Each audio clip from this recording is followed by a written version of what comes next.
राजस्थान में जनता की मैंडेट से बनी सरकार को पर्ची सरकार बोलकर प्रचार करना ये विपक्ष की एक ऐसी तरकीब हो चुकी है जिससे कहीं ना कहीं 70 बंदों का ये विपक्ष चल रहा है। इसी के साथ साथ नए मुख्यमंत्री जो कहीं ना कहीं एक प्रणाली को तोड़ रहे थे कि हमेशा वसुंधरा या गहलोत ही मुख्यमंत्री बनेंगे, एक कार्यकर्ता मुख्यमंत्री कैसे बन गया, कई लोगों को ये चीज पच नहीं रही है। इस पूरे मुद्दे पर बातचीत करने के लिए और ये कुप्रचार क्या लोकसभा में कुछ काम आ पाएगा, इस मुद्दे पर बातचीत करने के लिए मेरे साथ राजस्थान की राजनीति के चाणक्य, एक्स कैबिनेट मिनिस्टर और शिवसेना के प्रांत प्रभारी चंद्रराज्य सिंघवी है। सर, पहली बार ऐसी ताबीर लिखी गई कि एक कार्यकर्ता को, एक साइलेंट कार्यकर्ता को मुख्यमंत्री बनाया गया और एक नया चैप्टर लिखा गया राजनीति का। उसको बार बार पर्ची सरकार कहकर कुप्रचारित करना कितना सही है और क्या कांग्रेस इसके जरिए लोकसभा का रास्ता देख रही है? पिछली सरकार जो कांग्रेस की सरकार थी वो फर्जी सरकार थी। वो केवल नोटों के बल पर चलने वाली सरकार थी। वो सोनिया गांधी और राहुल गांधी के इशारे पर यहाँ के बिकाऊ नेताओं द्वारा चलाया गया शासन था। अब आगे एक साधारण कार्यकर्ता से उठकर भजन लाल जी, तो इनके खिलाफ प्रचार दोहरा हो रहा है। केवल कांग्रेस ही प्रचार कर रही है ऐसी बात नहीं है। भजन लाल जी के बनने से भाजपा के कई बड़े नेता जो मुंह धोकर के स्वयं बनना चाहते थे मुख्यमंत्री, वो भी तुरंत और परेशान है। पहले चलाया गया कि भजन की सरकार 5-6 महीने चलेगी। तब मैंने कहा था ये पंचवर्षीय सरकार है, ये पूरे 5 साल चलेगी। तो उनके भी बहुत नाराज हो, उनके मुंह उतर गए। पर मैं एक बात भाजपाइयों को पहले कहता हूं कि हर बंदर हनुमान नहीं बन सकता।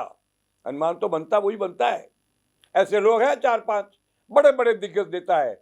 मैं उनका नाम लेकर अपमानित नहीं करना चाहता, पर आप एज ए पत्रकार आप भी जानते हो कि वो कौन है। अब रहा सवाल कांग्रेस का, तो कांग्रेस की फर्जी सरकार के नेता ने इसे पर्ची सरकार कहा, तो मैंने कहा ये पर्ची सरकार नहीं है, ये सच्ची सरकार है। बताइए मुझे कौन सा काम छोड़ा है, कहाँ नहीं जा रहे, गली सड़कों को देखा है, गांव में जा रहे हैं, घूम रहे हैं। और मैं तो दाद देता हूं भजन लाल जी की कि पहली बार आकर के उन्होंने जबरदस्त काम शुरू किया है। मैं कोई उनका प्रशंसक नहीं हूं, मेरा उनसे कोई लेना देना भी नहीं है और मैं उनसे कुछ चाहता भी नहीं हूं। हकीकत है, सत्य बोलना मेरी आदत है। अगर मैं सच नहीं बोलूंगा तो मेरी आत्मा मुझे दुखी देगी। आप बताइए, ईआरसीपी का काम हुआ, सिट की स्थापना हुई, एंटी गुंडा एक्ट बना, गुंडों के खिलाफ धरपकड़ हुई, पैसा आ रहा है, जा रहा है, किसानों को फायदा बढ़ा, क्या नहीं हो रहा? किरोड़ी लाल जैसा मजबूत आदमी किसानों का संरक्षक बन के खड़ा है, इसका लाभ नहीं मिलेगा? मैं कहता हूं इस सरकार में जो हुआ, इसकी सरकार की रिकमेंडेशन पर एक कार्यकर्ता मुख्यमंत्री की सिफारिश पर और प्रस्ताव से मदन राठौड़ जैसे शानदार कार्यकर्ता को राज्यसभा दी गई। क्या यह उचित नहीं है? जलते हैं तो जला करें, हम किसकी परवाह करें।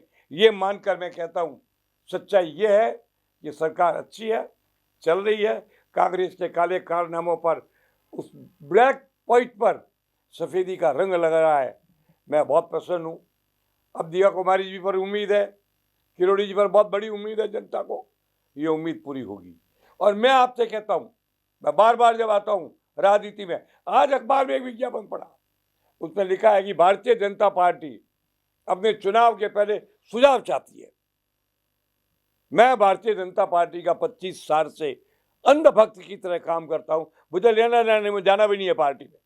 मैं नरेंद्र मोदी के सिद्धांत, उनकी लोकप्रियता और उनके द्वारा राष्ट्रभक्ति का जो प्रदर्शन किया और जो सनातन को उबारा है, उसके लिए मैं उनका दीवाना हूं। लोग कहते हैं आपकी राजनीति में मेरे क्या दे सकता है? मैं ऑलरेडी बहुत रह चुका हूं, 60 साल से पॉलिटिक्स में हूं। कई लोग तो 55-56 साल की उम्र के हैं। मैं आपसे एक बात कहना चाहता हूं, मैं सुझाव देना चाहता हूं। मैं चाहता हूं मेरा सुझाव मोदी तक पहुंचाओ। मोदी जी, आपके कामों में 3 काम बाकी जो आप कर सकते हो। कश्मीर की 370 धारा तो कर ली, पर उसका हिंदूकरण अभी तक नहीं हुआ है। उसका राजनीतिक रूप से जातीय संतुलन कर दो, और ये हो सकता है। मैं नहीं कहता कि कैसे होगा, पर मैं अगर मेरे पास ये हो कश्मीर, तो ये काम मेरे लिए बहुत आसान है। कश्मीर का हिंदुत्व सुदृढ़ीकरण करके सब जातियों को बसाकर वहाँ के अल्पसंख्यक कहे जाने वालों को समान संख्यक बना दिया जाना चाहिए। ये मेरा पहला सुझाव है। अब दूसरा है बॉर्डर पर। आप एक बात बताओ, बॉर्डर पर अगर हमारे 26 लाख सैनिक हैं, जो पेंशन भोगी सैनिक हैं, जो रिटायर्ड सैनिक हैं, इनमें से 10-15 लाख को बॉर्डर पर 1 बेडरूम के आरसीसी के फ्लैट बना करके आप स्थापित कर दीजिए। सेना का खर्चा भी मिटेगा और उन लोगों की पेंशन आप बढ़ा करके ज़्यादा कर दीजिए, ताकि वहाँ जाकर के वो रहने को हो जाए। तो पूरा बॉर्डर, गुजरात बॉर्डर से लेके कश्मीर बॉर्डर तक हमारे ये सैनिक बच सकते हैं, खर्चा भी नहीं होगा। अब कश्मीर में मैंने इतनी बात कही, मैं आपसे कहता हूँ जो मेरे दिमाग में सुझाव है, मोदी जी, मैं चला करके बार बार मिलने के लिए प्रार्थना करने का आदि नहीं हूँ। जब वक्त था तो आप ही ने मुझे बुलाया था और मैंने गुजरात में बड़ा काम किया था आपका। अमित शाह का भी बड़ा काम किया था। दोनों कामों में जयंती भाई बारोट स्वर्गीय MP बीच में मध्यस्थ थे। आज मैं कहता हूं आपको करना चाहिए। आज ये कश्मीर के अंदर इससे सारे पॉपुलेशन ट्रांसफर में खर्चा नहीं होगा ही नहीं, उल्टा लाभ होगा। पर अब ये तो अपना अपना विचार है। आप कहीं से किसी को पकड़ कर ला करके राय लेते हो, आपकी मर्जी है।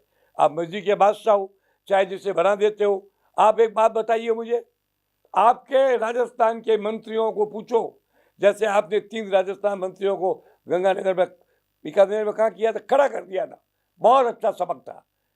खाली मंत्री बन के सिक्योरिटी लेकर के अफसरों पर दौड़ जमाना ये काम नहीं है। काम है जनता की सेवा करना। आपने सही पूछा था, बताइए आपने क्या किया? करते ही नहीं है। टिकट आता है मोदी के नाम से, वोट आता है मोदी के नाम से, जीतते हैं मोदी के नाम से और समय खराब करते हैं जनता का। आप ऐसे लोगों को हटा दीजिए। जरूरी नहीं आप किसी से मांग लो, आपको ऐसे लोगों को सजा देनी चाहिए और ऐसे राठौर जैसे आदमियों को ऊपर लाना चाहिए। बहुत लोग अच्छे हैं, ऐसी बात नहीं, अच्छे लोग चुने गए और फिर आप RSS की मदद लो। RSS का पाप अब धुल चुका है। आज की RSS पवित्र है। कुछ दिनों पहले कुछ दाग थे, वो हट गए। ये भी ईश्वर की कुदरत है, इसके लिए भी ईश्वर बधाई के पात्र है।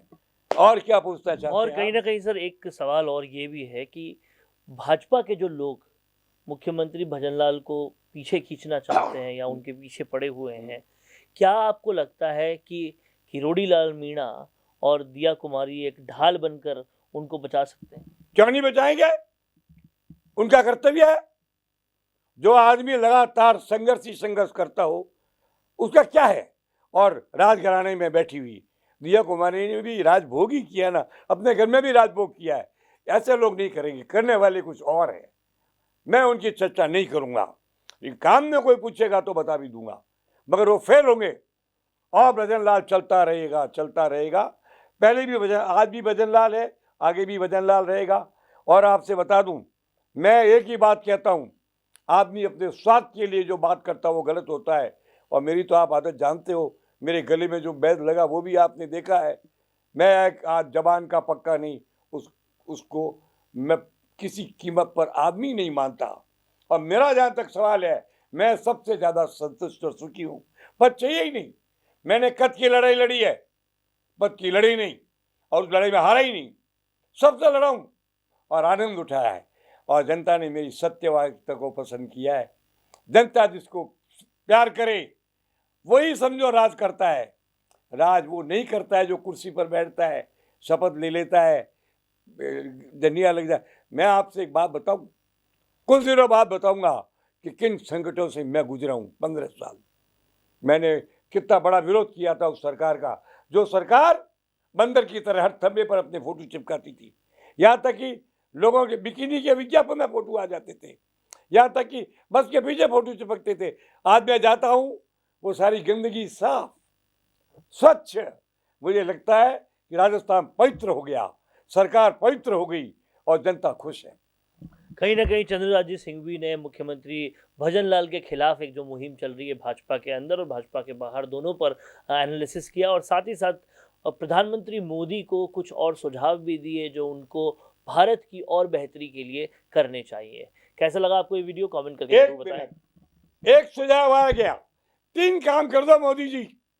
एक तो कश्मीर का हिंदूकरण, एक हमारे बॉर्डरों पर सैन्यों का रहने का और वहाँ पर उनको बसाने का इंतजाम, और तीसरा औरत पर 2 बच्चे से ज़्यादा पैदा न करने की बंदिश।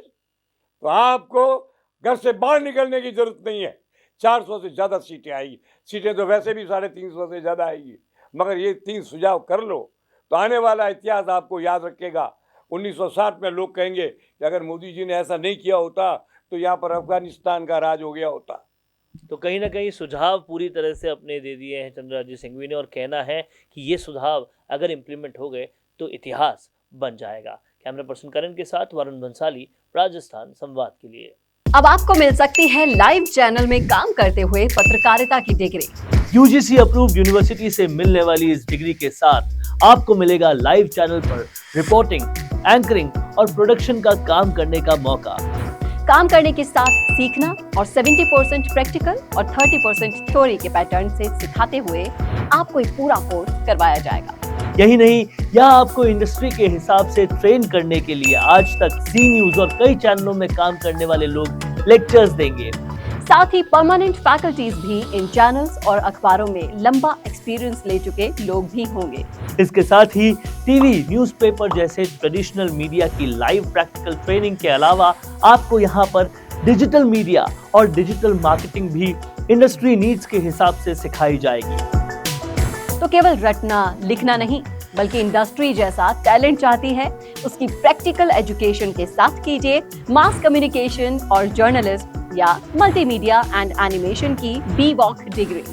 और प्लेसमेंट असिस्टेंट से लेकर ट्रेडिशनल और डिजिटल मीडिया की सारी इंडस्ट्री ट्रेनिंग विद इंटर्नशिप आपको मिलेगी मिशिगा इंस्टीट्यूट ऑफ मीडिया स्टडीज में।